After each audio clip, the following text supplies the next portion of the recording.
But for an individual who's possibly watching today, they're always, of course, looking for further tax SOPs or policy changes on that front. And for someone who's investing in the capital markets, like a retail investor, this was definitely, as Shayal said, an emotional shock for them in the last hour or so. So, if you take a look at it that way, I mean, how do you kind of explain to someone whether or not to get excited about this budget, or how some of this is going to play out in the near term?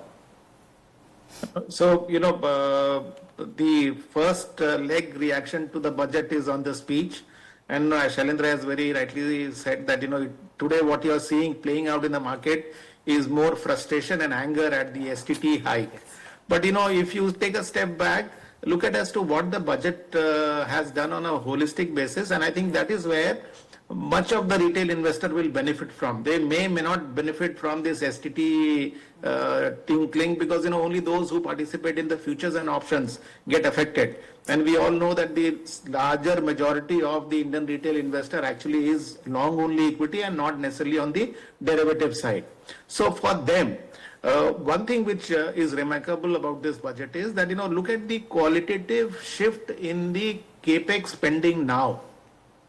The government is not talking about just the traditional areas of capacity expansion. They are focusing on rare earth and magnets.